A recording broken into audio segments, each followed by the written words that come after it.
বাংলাদেশের পতাকা পুড়িয়ে দিয়েছে। আমরা এটার প্রথম দিকেই তীব্র নিন্দা এবং ধিক্কার জানিয়েছি।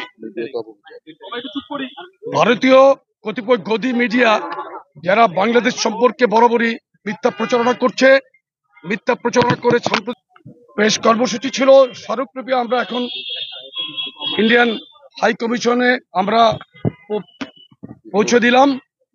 আমাদের বক্তব্য খুবই পরিষ্কার, বাংলাদেশের স্বাধীনতা সার্বভৌমত্বের প্রতি কোনো আপোষ নেই। বাংলাদেশের জনগণকে সবসময় ঐক্যবদ্ধ করে বিএনপির চেয়ারম্যান জনাব তারেক রহমান সব সময় ঐক্যের কথা বলেছেন, বাংলাদেশের জনগণের অধিকারের কথা বলেছেন, স্বাধীনতা সার্বভৌমত্বের প্রশ্নে কোনো আপোষ নেই এই কথা বলেছেন। এবং এই কথাটি প্রতিধ্বনি যুবদল, স্বেচ্ছাসেবক দল, ছাত্রদল আজকে রাজপথে করেছে। আমাদের এই প্রতিবাদ কর্মসূচি শান্তিপূর্ণ কর্মসূচি ছিল। আমরা কোনো প্রকার সন্ত্রাসে বিশ্বাসী না। বাংলাদেশের মুসলমান, শান্তিপ্রিয় মুসলমান, আমরা কোনো সাম্প্রদায়িক দাঙ্গার মধ্যে আমরা নাই।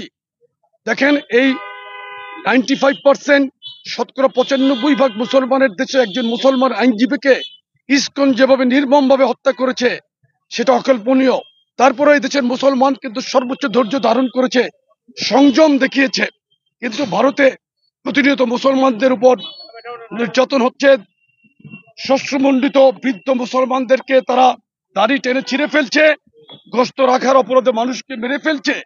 এই সমস্ত উগ্র সন্ত্রাসী ভারতীয়দের প্রতি আমরা তীব্র ধিক্কার এবং নিন্দা জানাই।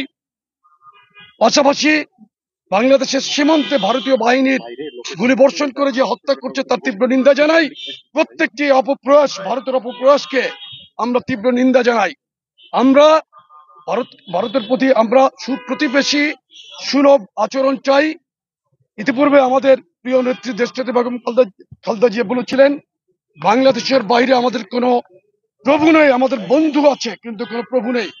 আমরাও সেই একই নীতিতে বিশ্বাসী। আমরা বন্ধুসুলভ প্রতিবেশী চাই, কোনো আগ্রাসী মনোভাবাপন্ন কোনো প্রতিবেশীর দরকার নাই। আমরা মানুষের অধিকার রক্ষায় সর্ব অবস্থায় জনগণের পাশে থাকবো ইনশাআল্লাহ। হয়েছে, ওখানে সম্পদ বিনষ্ট করেছে, ওখানে পতাকা পুড়িয়েছে, এইসব অবমাননার আমরা বিচার দাবি করছি। পাশাপাশি ভারতীয় যে একপেশে মিডিয়া বাংলাদেশের জনগণের বিরুদ্ধে উস্কানিমূলক বক্তব্য দিচ্ছে, বিশেষ করে সাম্প্রদায়িক সম্প্রীতি বিনষ্ট করার জন্য তারা চেষ্টা করছে। এগুলো যাতে ভবিষ্যতে বন্ধ হয়, এরকম উস্কানিমূলক বক্তব্য যাতে আর না দেয়। এবং প্রতিবেশী হিসাবে ভারতকে আমরা অস্বীকার করতে পারবো না, কিন্তু অবন্ধুসুলভ আচরণ থেকে তারা যাতে বিরত থাকে এটা আমরা বরাবরই বলে আসছি। যদিও দুর্ভাগ্যজনক ভাবে স্বাধীনতার পর থেকে আজকে পর্যন্ত বিভিন্ন রকমের এই আগ্রাসন ভারত আমাদের উপর চালিয়ে আসছে। শুরু থেকেই তারা সাংস্কৃতিক আগ্রাসন চালাচ্ছে, শুরু থেকেই বাণিজ্য বৈষম্যের নামে তারা অর্থনৈতিক আগ্রাসন চালাচ্ছে। এবং বর্ষা মৌসুমে আপনারা লক্ষ্য করেছেন, বাংলাদেশের উৎসমুখের নদীগুলোতে তারা যে বাঁধ দিয়েছিল, এই বাঁধগুলো খুলে দিয়ে তারা আমাদেরকে বন্যা পানিতে ভাসিয়ে দিচ্ছে। তাদের জাতীয় দিবসে বাংলাদেশ থেকে বিভিন্ন সময় তাদেরকে শুভেচ্ছা জানানো হয়, কখনো ইলিশ পাঠানো হয়, কখনো জামদানি পাঠানো হয়, কিন্তু দুর্ভাগ্যজনকভাবে তারা আমাদেরকে ফেলানির লাশ উপহার দেয়, তারা ফেন্সিডিল পাঠায়, তারা ইয়াবা পাঠায়, এবং ভরা মৌসুমে তারা বন্যার পানি দিয়ে আমাদেরকে তলিয়ে দেয়।